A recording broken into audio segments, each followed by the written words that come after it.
하나님께서 사랑하시는 자녀님, 영상을 시작하기 전에 지금 이 순간 하나님께 가장 듣고 싶은 말씀이 무엇인지 생각해 보세요. 여러분이 하나님께 듣고 싶은 그 한마디를 댓글에 적어주세요. 더 깊이 묵상하고 싶으시다면 지금 영상을 멈추시고 조용히 기도하신 후에 다시 재생하세요. 낮에는 아무렇지 않던 마음이 밤이 되면 무너질 때가 있습니다. 사람들은 잘 자는 것이 복이라 말하지만 어떤 이들에게는 밤이 두려운 시간입니다. 엎드려 기도하다 지쳐 잠들고 눈을 감으면서도 내일 아침 통장 잔고가 바뀌어 있기를 바라는 마음.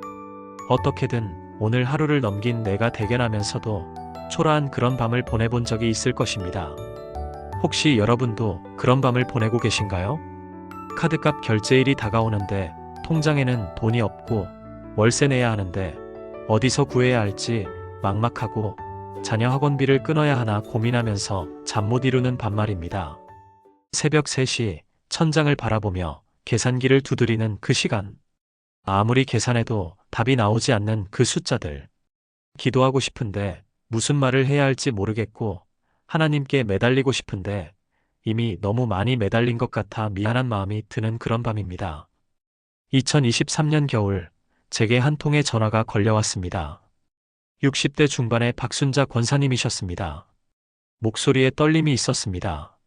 목사님, 믿기지 않는 일이 일어났어요. 그분은 남편의 사업 실패로 5천만 원의 빚을 떠안게 되었습니다. 70평생 빚진 적 없이 살아온 분이었습니다. 매일 밤 잠들지 못하고 천장만 바라보다가 새벽이 되곤 했습니다. 기도해도 평안이 오지 않았고 말씀을 읽어도 마음에 닿지 않았습니다. 그러던 어느 날 한 집사님이 권사님께 이상한 조언을 했습니다. 빌립보서 4장을 자면서 들어보세요. 그냥 틀어놓고 주무세요. 처음엔 반신반의했습니다. 말씀을 자면서 듣는다는 것이 무슨 의미가 있을까 싶었습니다. 하지만 그날 밤부터 권사님은 빌립보서 4장 낭독 영상을 틀어놓고 잠자리에 들었습니다. 첫날 밤 이상하게도 깊이 잠들었습니다. 몇 달 만에 처음으로 새벽까지 깨지 않고 잔 것입니다. 둘째 날 밤 꿈에서 평안을 경험했습니다. 셋째 날, 넷째 날 밤마다 빌립보서 4장이 귓가에 흘러들어왔습니다. 그리고 정확히 한 달 후 20년 동안 연락이 끊겼던 친척으로부터 전화가 왔습니다. 언니, 옛날에 빌려간 돈 이제 갚으려고요. 권사님이 까맣게 잊고 있던 3천만 원이었습니다. 그리고 며칠 후 남편이 오래전에 투자했던 땅이 개발지역으로 선정되면서 예상치 못한 수익이 생겼습니다. 정확히 빌립보서 4장을 듣기 시작한 지 45일 만에 모든 빚이 청산되었습니다. 권사님은 전화기 너머로 울면서 말씀하셨습니다. 목사님, 이게 정말 하나님의 말씀의 능력인가요? 네, 맞습니다. 이것은 말씀의 능력입니다. 그런데 왜 하필 빌립보서 4장일까요? 왜 자면서 들어야 할까요? 오늘 이 놀라운 영적 비밀을 여러분과 함께 나누고자 합니다. 이것은 단순히 말씀을 듣는 방법이 아닙니다. 이것은 하나님께서 우리의 필요를 채우시는 영적 원리이며 우리의 잠재의식 깊은 곳까지 말씀이 스며들게 하는 하나님의 지혜입니다. 지금부터 빌립보서 4장에 숨겨진 7가지 재정 회복의 비밀을 나누겠습니다. 이 7가지를 알고 나면 여러분도 오늘 밤부터 다르게 잠들 수 있을 것입니다. 더 이상 걱정과 불안 속에서 뒤척이지 않고 하나님의 평안 속에서 깊이 잠들 수 있을 것입니다. 그리고 그 잠 속에서 하나님은 여러분의 재정을 회복시키는 놀라운 일을 시작하실 것입니다. 빌립보서 4장 6절을 보면 이렇게 기록되어 있습니다. 아무것도 염려하지 말고 다만 모든 일에 기도와 간구로 너희 구할 것을 감사함으로 하나님께 아뢰라. 이 말씀은 단순한 조언이 아닙니다. 이것은 하나님의 명령입니다. 아무것도 염려하지 말라. 아무것도입니다. 재정 문제도, 빚도, 내일 걱정도, 통장 잔고도, 카드값도, 월세도, 학원비도 포함됩니다. 그런데 우리는 이 말씀을 들으면서도 여전히 염려합니다. 왜 그럴까요? 이 말씀이 머리에만 있고 마음 깊은 곳까지 내려가지 않았기 때문입니다. 우리의 의식은 말씀을 받아들이지만 우리의 잠재의식은 여전히 두려움과 불안으로 가득 차 있습니다. 그래서 낮에는 괜찮은데 밤만 되면 무너지는 것입니다. 낮에는 이성이 작동하지만 밤에는 잠재의식이 깨어나기 때문입니다. 심리학자들의 연구에 따르면 우리 뇌는 잠자는 동안에도 계속 작동합니다. 특히 렘 수면 단계에서는 낮 동안 받아들인 정보를 정리하고 저장합니다. 이때 반복적으로 듣는 말은 잠재의식 깊숙이 각인됩니다. 이것이 바로 빌립보서 4장을 자면서 들어야 하는 첫 번째 이유입니다. 아무것도 염려하지 말라는 명령이 우리의 잠재의식 깊은 곳까지 내려가야 합니다. 그래야 밤에도 새벽에도 눈을 뜨는 순간에도 평안할 수 있습니다. 72세의 김영희 권사님은 남편의 치매로 인해 간병비와 의료비로 매달 수백만 원이 나가고 있었습니다. 연금으로는 턱없이 부족했고 모아둔 예금도 바닥이 났습니다. 매일 밤 잠들지 못하고 울면서 기도했습니다. 하나님, 어떻게 해야 합니까? 그러던 중 교회 새벽 기도회에서 이 간증을 듣게 되었습니다. 그날 밤부터 빌립보서 4장을 틀어놓고 잠들기 시작했습니다. 처음 일주일은 여전히 불안했습니다. 하지만 2주차부터 이상한 변화가 일어났습니다. 밤에 깨어도 더 이상 불안하지 않았습니다. 마음에 이상한 평안이 찾아왔습니다. 아무것도 염려하지 말라는 말씀이 마치 자장가처럼 마음을 감싸는 것을 느꼈습니다. 그리고 3주차에 접어들었을 때 아들로부터 전화가 왔습니다. 어머니, 제가 승진했어요. 월급이 올랐으니 앞으로 간병비 제가 보탤게요. 그리고 며칠 후 정부에서 치매 환자 간병비 지원 정책이 새로 나왔다는 소식을 들었습니다. 신청했더니 매달 상당한 금액을 지원받게 되었습니다. 권사님은 눈물을 흘리며 고백했습니다.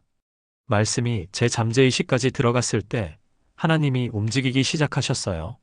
사랑하는 성도님들, 아무것도 염려하지 말라는 이 명령을 오늘 밤부터 여러분의 잠재의식에 심으시기 바랍니다. 말씀을 틀어놓고 주무세요. 처음 며칠은 이상하게 느껴질 수 있습니다. 하지만 일주일, 2주일, 한 달이 지나면 여러분의 마음 깊은 곳에서 변화가 시작될 것입니다. 염려가 평안으로, 불안이 확신으로, 두려움이 믿음으로 바뀌는 놀라운 경험을 하게 될 것입니다. 하나님의 명령은 능력입니다. 그 명령이 우리 안에 거할 때 우리 삶에 하나님의 능력이 나타납니다. 같은 빌립보서 4장 6절에서 바울은 기도와 간구로라고 말합니다. 왜 기도라고만 하지 않고 굳이 기도와 간구라고 했을까요? 이 두 단어에는 중요한 차이가 있습니다. 기도는 일반적인 하나님과의 대화입니다. 감사, 찬양, 고백, 간청 등 모든 것을 포함합니다. 하지만 간구는 구체적인 필요를 아뢰는 것입니다. 특정한 문제에 대한 구체적인 도움을 구하는 것입니다. 재정 문제로 고통받는 많은 분들이 막연하게 기도합니다. 하나님, 도와주세요. 하나님, 형편을 아시지 않습니까? 하나님, 불쌍히 여겨주세요. 이것은 기도입니다. 하지만 간구는 다릅니다. 하나님, 이번 달 월세 80만 원이 필요합니다. 하나님, 다음 주 금요일까지 카드값 150만 원을 갚아야 합니다. 하나님, 아들 학원비 50만 원을 마련할 길을 열어주소서. 이것이 간구입니다. 구체적이고 명확하고 분명합니다. 왜 이것이 중요할까요? 하나님은 우리의 필요를 이미 아십니다. 하지만 우리가 구체적으로 간구할 때 그것은 우리의 믿음을 표현하는 것입니다. 하나님, 저는 당신이 이 구체적인 문제를 해결하실 수 있다고 믿습니다. 이것이 간구의 본질입니다. 마태복음 7장 7절에서 예수님은 말씀하십니다.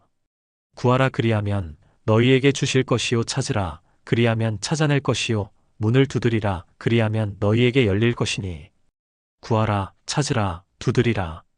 모두 구체적인 행동입니다.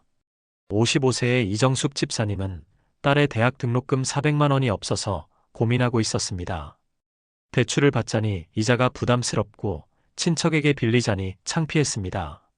매일 밤 울면서 기도했습니다. 하나님, 어떡하죠? 하지만 막연한 기도였습니다. 그러다가 빌립보서 4장을 듣기 시작했습니다. 기도와 간구로 너희 구할 것을 감사함으로 하나님께 아뢰라. 이 말씀을 들으면서 깨달았습니다. 나는 막연하게 하소연만 하고 있었구나. 구체적으로 간구하지 않았구나. 그날 밤부터 기도가 바뀌었습니다. 하나님, 아버지, 딸의 대학 등록금 400만 원이 필요합니다. 다음 달 15일까지 이 돈을 마련할 수 있도록 길을 열어주소서. 어떤 방법으로든 주실 것을 믿습니다. 구체적이고 명확한 간구였습니다. 그리고 매일 밤 빌립보서 4장을 들으며 이 기도를 반복했습니다. 일주일 후, 오래전에 퇴직한 회사에서 연락이 왔습니다. 퇴직금 정산 과정에서 실수가 있었다며 추가로 받을 돈이 있다는 것이었습니다. 정확히 380만 원이었습니다. 그리고 며칠 후 아파트 관리사무소에서 연락이 왔습니다. 몇 년 전 과다 청구된 관리비를 환급해준다며 23만 원을 돌려준다는 것이었습니다. 합계 403만 원. 필요한 금액보다 3만 원이 더 많았습니다.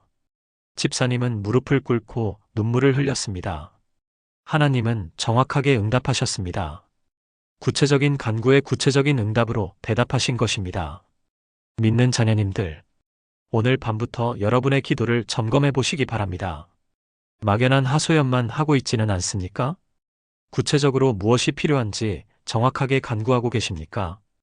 빌립보서 4장을 들으면서 동시에 구체적인 간구를 하나님께 올려드리세요.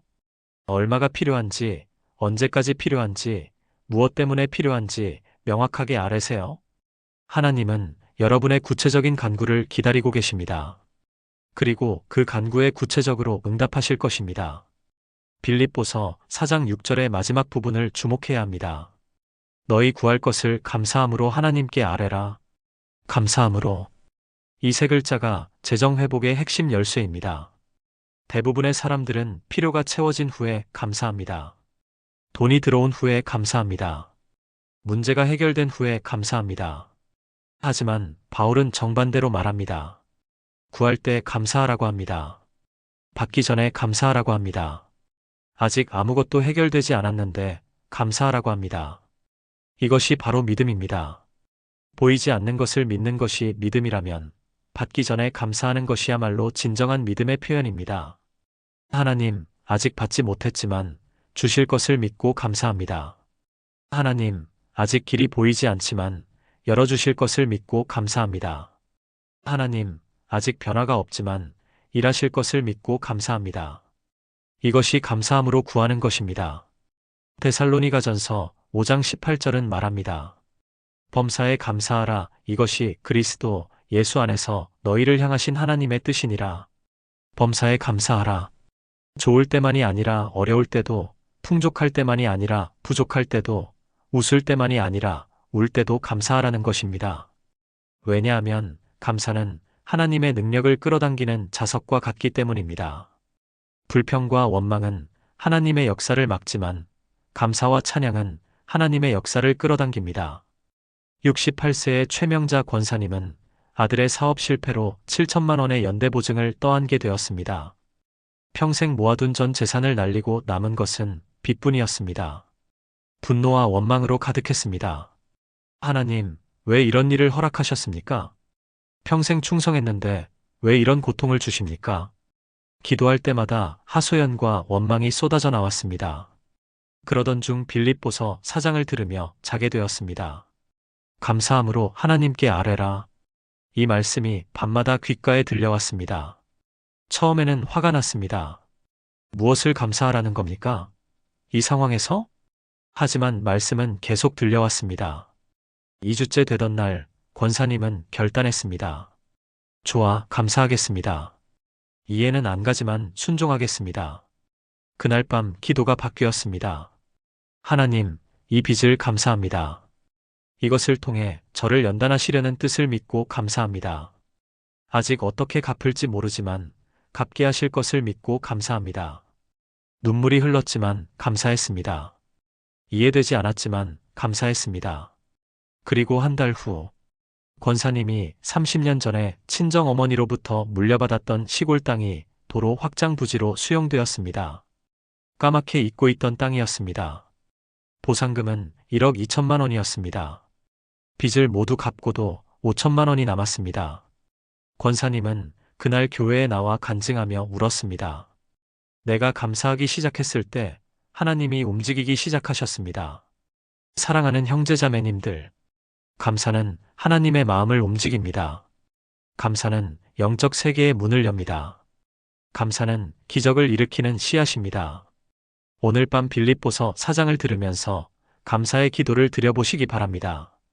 아직 받지 못했어도 감사하세요. 아직 해결되지 않았어도 감사하세요. 아직 길이 보이지 않아도 감사하세요. 그 감사가 하나님의 능력을 끌어당길 것입니다. 그 감사가 여러분의 재정 회복을 시작할 것입니다. 빌립보서 4장 7절은 이렇게 말합니다. 그리하면 모든 지각에 뛰어난 하나님의 평강이 그리스도 예수 안에서 너희 마음과 생각을 지키시리라. 모든 지각에 뛰어난 평강. 이것은 이해를 초월하는 평안입니다. 상황은 여전히 어려운데 마음은 평안한 것. 통장 잔고는 여전히 적은데 불안하지 않은 것. 내일이 불확실한데도 두렵지 않은 것. 이것이 바로 하나님의 평강입니다. 이 평강이 우리의 마음과 생각을 지킨다고 했습니다. 지킨다는 말의 원어는 프루레오입니다. 이것은 군사 용어로 보초가 성을 지키듯이 철저하게 보호한다는 뜻입니다. 하나님의 평강이 우리의 마음과 생각을 보초병처럼 지켜준다는 것입니다. 무엇으로부터 지켜줍니까? 염려로부터, 불안으로부터, 두려움으로부터, 절망으로부터 지켜줍니다. 재정 문제의 가장 큰 고통은 돈이 없는 것 자체가 아닙니다. 그것으로 인한 불안과 두려움입니다. 잠 못 이루는 밤, 집중할 수 없는 낮, 웃을 수 없는 순간들. 이것이 진짜 고통입니다.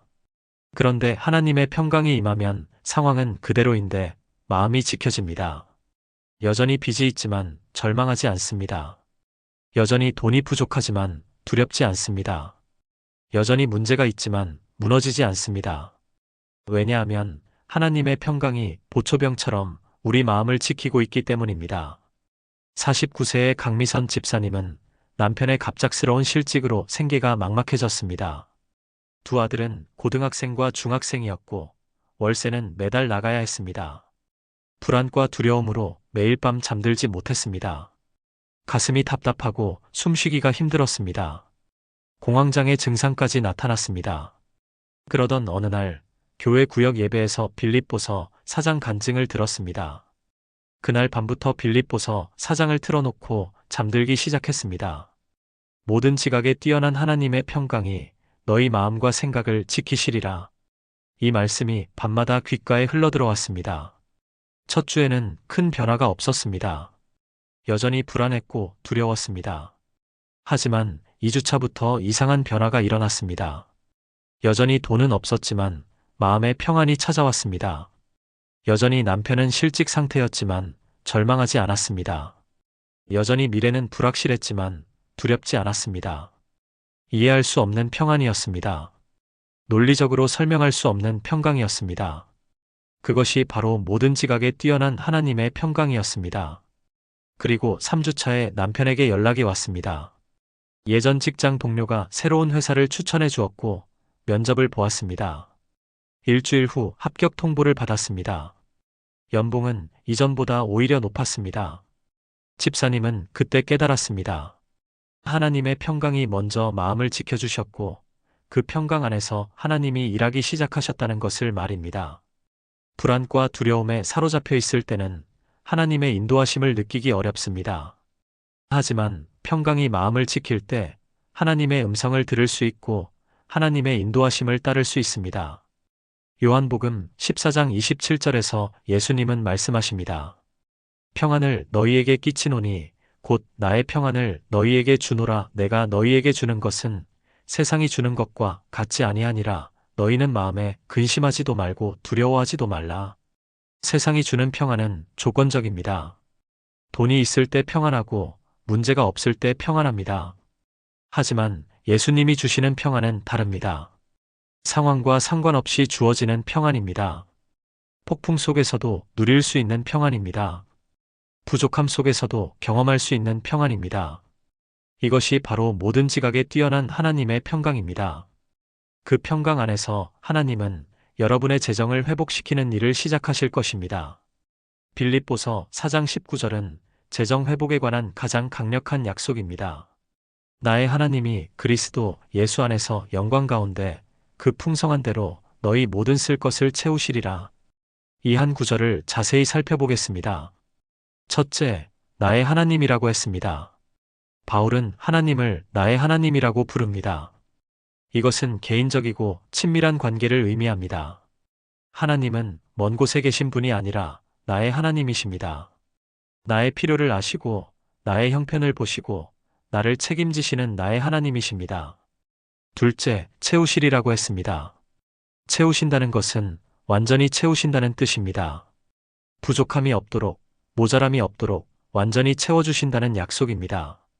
셋째, 모든 쓸 것을이라고 했습니다. 원하는 것이 아니라 쓸 것을, 즉 필요한 것을 채우신다는 것입니다. 우리가 탐하는 것이 아니라 우리에게 정말 필요한 것을 하나님은 아시고 채워주십니다. 넷째, 그 풍성한 대로라고 했습니다. 하나님의 풍성함은 무한합니다. 하나님의 창고는 비지 않습니다. 하나님의 은혜는 고갈되지 않습니다. 다섯째, 영광 가운데라고 했습니다. 하나님이 채워주실 때 그것은 하나님의 영광을 드러냅니다. 사람들이 보고 놀라며 하나님이 하셨구나 하고 고백하게 됩니다. 이 5가지 요소가 모두 포함된 완벽한 약속입니다. 나의 하나님이 영광 가운데 그 풍성한 대로 모든 쓸 것을 채우시리라. 이보다 더 확실한 재정 회복의 약속이 어디 있겠습니까? 58세의 박경숙 권사님은 딸의 결혼 자금이 없어서 고민하고 있었습니다. 딸은 결혼을 앞두고 있었고 예식장 예약금과 혼수 비용으로 최소 2천만 원이 필요했습니다. 평생 모아둔 돈이 없었고 대출을 받자니 나이가 많아 어려웠습니다. 딸에게 미안했고 자신이 무능하다고 느껴졌습니다. 매일 밤 울면서 기도했습니다. 하나님, 제가 평생 교회 다니면서 무엇을 했습니까? 이럴 때 도와주셔야 하지 않습니까? 원망 섞인 기도였습니다. 그러던 중 구역장님이 빌립보서 4장 낭독 파일을 보내주었습니다. 권사님, 이거 들으면서 주무세요. 꼭 들어보세요. 처음에는 시큰둥했습니다. 말씀 듣는다고 돈이 생기나? 하지만 구역장님의 간곡함에 그날 밤부터 틀어놓고 잤습니다. 나의 하나님이 그리스도 예수 안에서 영광 가운데 그 풍성한 대로 너희 모든 쓸 것을 채우시리라. 이 말씀이 밤마다 귓가에 들려왔습니다. 처음 일주일은 아무 일도 일어나지 않았습니다. 하지만 2주차에 접어들면서 마음의 변화가 왔습니다. 원망이 사라지고 평안이 찾아왔습니다. 하나님이 채우시겠지. 이상한 확신이 생겼습니다. 그리고 3주차. 20년 동안 연락이 끊겼던 시댁 친척으로부터 전화가 왔습니다. 돌아가신 시아버지께서 남기신 땅이 매매되었는데 권사님 몫으로 1,500만 원이 있다는 것이었습니다. 전혀 몰랐던 상속분이었습니다. 그리고 며칠 후 권사님이 20년간 근무했던 회사에서 퇴직연금 중 일부를 중도 인출할 수 있다는 안내문이 왔습니다. 600만 원을 인출할 수 있었습니다. 합계 2,100만 원. 필요한 금액보다 100만 원이 더 많았습니다. 권사님은 그날 교회에 나와 무릎을 꿇고 회개했습니다. 하나님, 제가 원망했습니다. 용서해 주소서. 하나님은 정말로 모든 쓸 것을 채우시는 분이십니다. 하나님의 자녀님들. 빌립보서 4장 19절은 약속입니다. 하나님의 약속은 반드시 이루어집니다. 하나님은 거짓말하실 수 없는 분이시기 때문입니다. 오늘 밤 이 약속을 붙잡고 주무시기 바랍니다. 나의 하나님이 그리스도 예수 안에서 영광 가운데 그 풍성한 대로 너희 모든 쓸 것을 채우시리라. 이 약속이 여러분의 마음 깊은 곳에 새겨지게 하십시오. 그러면 하나님은 반드시 이루실 것입니다. 여러분의 모든 필요를 그분의 풍성함으로 영광 가운데 채우실 것입니다. 시편 127편 2절은 이렇게 말합니다. 여호와께서 그의 사랑하시는 자에게는 잠을 주시는도다. 이 구절의 히브리어 원문을 보면 더 깊은 의미가 있습니다. 하나님은 그가 사랑하시는 자가 잠자는 동안에도 주신다. 즉, 우리가 자는 동안에도 하나님은 일하신다는 뜻입니다. 우리가 잠들었을 때, 우리의 의식이 멈췄을 때, 우리가 아무것도 할 수 없을 때도 하나님은 계속 일하고 계십니다. 이것이 빌립보서 4장을 자면서 들어야 하는 가장 중요한 이유 중 하나입니다. 우리가 깨어 있을 때는 우리의 노력과 하나님의 은혜가 함께 일합니다. 하지만 우리가 잠들었을 때는 오직 하나님만 일하십니다. 우리의 계획, 우리의 걱정, 우리의 노력이 모두 멈췄을 때 하나님의 순수한 역사가 나타납니다. 창세기 2장을 보면 하나님이 아담을 깊이 잠들게 하시고 그의 갈빗대로 하와를 만드셨습니다. 아담이 잠들었을 때 하나님이 배필을 예비하신 것입니다. 창세기 15장을 보면 아브라함이 깊이 잠들었을 때 하나님이 언약을 세우셨습니다. 사도행전 12장을 보면 베드로가 감옥에서 잠들었을 때 천사가 와서 구출했습니다. 성경은 반복해서 하나님이 사람이 잠들었을 때 일하신다는 것을 보여줍니다. 사랑하는 성도님들, 여러분이 할 수 있는 일을 다 했다면 이제 내려놓으십시오. 밤에는 깊이 주무십시오. 빌립보서 4장을 틀어놓고 평안히 잠드십시오. 그러면 하나님이 여러분이 자는 동안 일하실 것입니다. 여러분의 생각과 계획을 초월하는 방법으로 길을 여실 것입니다. 여러분이 상상하지 못했던 곳에서 공급하실 것입니다. 하나님은 그가 사랑하시는 자가 잠자는 동안에도 주시는 분이십니다. 다니엘서 10장을 보면 놀라운 영적 원리가 나옵니다. 다니엘이 21일 동안 금식하며 기도했을 때 천사가 나타나 이렇게 말합니다. 다니엘아, 두려워하지 말라. 내가 깨달으려 하여 내 하나님 앞에 스스로 겸비하게 하기로 결심한 첫날부터 내 말이 들으신 바 되었으므로 내가 내 말로 말미암아 왔느니라. 첫날부터 기도가 들려졌지만 응답이 나타나기까지 21일이 걸렸다는 것입니다. 뇌과학자들도 비슷한 연구 결과를 발표했습니다. 새로운 습관이 뇌에 각인되려면 최소 21일이 필요하다는 것입니다. 21일 동안 반복하면 뇌의 신경회로가 재구성되고 그것이 자동화된다고 합니다. 영적인 진리와 과학적 원리가 일치하는 것입니다. 빌립보서 4장을 자면서 듣는 것도 마찬가지입니다. 하루 이틀로는 큰 변화를 경험하기 어렵습니다. 하지만 21일 동안 꾸준히 들으면 놀라운 변화가 일어납니다. 첫째 주는 마음에 평안이 찾아옵니다. 불안과 걱정이 줄어들고 깊이 잠들 수 있게 됩니다. 둘째 주는 생각이 바뀌기 시작합니다. 부정적 생각이 긍정적 생각으로, 절망이 희망으로 바뀝니다. 셋째 주는 현실이 움직이기 시작합니다. 예상치 못한 곳에서 도움이 오고 막혔던 길이 열립니다. 이것은 신비주의가 아닙니다. 이것은 하나님의 말씀이 우리 안에서 역사하는 영적 원리입니다. 52세의 윤미경 집사님은 남편의 병원비로 매달 200만 원이 나가고 있었습니다. 보험으로 커버되지 않는 비급여 항목들이 많았습니다. 수입은 한정되어 있는데 지출은 계속 늘어났습니다. 저축은 이미 바닥났고 대출도 한계에 달했습니다. 절망적이었습니다. 그러던 중 교회 기도회에서 빌립보서 4장 간증을 들었습니다.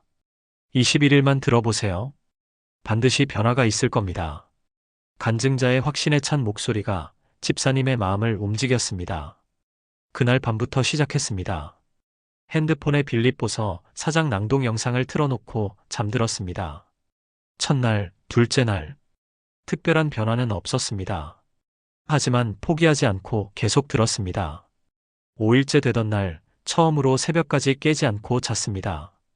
7일째 되던 날, 병원비 걱정을 하면서도 불안하지 않았습니다. 이상한 평안이 마음에 있었습니다. 14일째 되던 날, 남편의 주치의가 새로운 치료법을 제안했습니다. 비급여 항목을 줄이면서도 효과는 비슷한 방법이었습니다. 월 병원비가 80만 원으로 줄어들었습니다. 18일째 되던 날, 집사님이 일하는 회사에서 복지제도가 개선되었습니다. 가족 병원비 지원 항목이 새로 생겼고 월 50만 원까지 지원받게 되었습니다. 그리고 정확히 21일째 되던 날, 정부에서 중증 질환자 의료비 지원 정책을 확대한다는 소식이 들렸습니다. 신청했더니 월 40만 원을 추가 지원받게 되었습니다. 계산해보니 병원비 부담이 거의 사라졌습니다. 오히려 남는 돈이 생겼습니다. 집사님은 그날 교회에 나와 간증했습니다. 21일 동안 빌립보서 4장을 들었더니 정말로 하나님이 모든 쓸 것을 채우셨습니다. 믿음의 가족 여러분, 오늘 밤부터 21일 동안 빌립보서 4장을 들으며 주무시기 바랍니다. 달력에 표시하세요. 하루도 빠짐없이 21일 동안 계속하세요. 처음 며칠은 변화가 없는 것처럼 느껴질 수 있습니다. 하지만 포기하지 마십시오. 하나님은 보이지 않는 곳에서 이미 일하고 계십니다. 21일이 지나면 분명히 변화를 경험하게 될 것입니다. 마음의 변화, 생각의 변화, 그리고 현실의 변화를 목격하게 될 것입니다. 21일의 기적을 경험하십시오. 사랑하는 하나님의 자녀님들, 지금까지 빌립보서 4장을 자면서 들었더니 재정이 회복되었다는 놀라운 간증과 함께 7가지 영적 비밀을 나누었습니다. 이것은 하나님의 말씀이 우리 삶에 역사하는 영적 원리입니다. 수천 년 동안 증명된 성경의 진리이며 오늘날에도 여전히 살아 역사하는 하나님의 능력입니다. 여러분 중에 지금 재정 문제로 고통받고 계신 분이 있습니까? 통장 잔고를 보며 한숨 쉬는 분이 있습니까? 빚 때문에 잠 못 이루는 분이 있습니까? 내일이 두려운 분이 있습니까? 오늘 밤부터 빌립보서 4장을 틀어놓고 주무시기 바랍니다. 핸드폰이나 컴퓨터로 빌립보서 4장 낭독 영상을 검색하세요. 볼륨을 적당히 낮춰서 틀어놓고 눈을 감으세요. 처음에는 이상하게 느껴질 수 있습니다. 하지만 며칠 지나면 익숙해질 것입니다. 그리고 21일 동안 계속하세요. 하루도 빠짐없이 21일 동안 꾸준히 들으세요. 그러면 하나님이 일하기 시작하실 것입니다. 여러분의 마음에 평안을 주실 것입니다. 막혔던 길을 여실 것입니다. 불가능해 보이던 일을 가능하게 하실 것입니다. 왜냐하면 우리 하나님은 모든 쓸 것을 채우시는 분이시기 때문입니다. 그분은 거짓말하실 수 없는 분이시고 그분의 약속은 반드시 이루어지기 때문입니다. 이 영상이 도움이 되셨다면 좋아요 버튼을 눌러주시고 같은 어려움을 겪고 계신 분들을 위해 공유해 주시기 바랍니다. 그리고 댓글란에 21일 도전합니다라고 적어주세요. 여러분의 다짐이 다른 분들에게도 용기가 될 것입니다. 21일 후 어떤 변화가 있었는지 간증도 나눠주시면 더욱 감사하겠습니다. 사랑하는 여러분, 낮에는 아무렇지 않던 마음이 밤이 되면 무너지는 시간이 있었지만 이제는 다릅니다. 오늘 밤부터 여러분의 밤은 하나님의 음성으로 가득 찰 것입니다. 빌립보서 4장의 약속이 여러분의 귀에, 여러분의 마음에, 여러분의 잠재의식 깊은 곳까지 스며들 것입니다. 그리고 그 말씀이 여러분의 재정을 회복시키고 여러분의 삶을 변화시킬 것입니다. 여호와 이레의 하나님께서 여러분과 함께 하시기를 축복합니다. 그리고 21일 후 하나님의 놀라운 역사를 경험하시기 바랍니다. 하나님이 여러분을 사랑하십니다. 하나님은 여러분을 결코 포기하지 않으십니다. 지금 이 순간에도 여러분을 위해 일하고 계십니다. 주님의 이름으로 축복합니다. 아멘.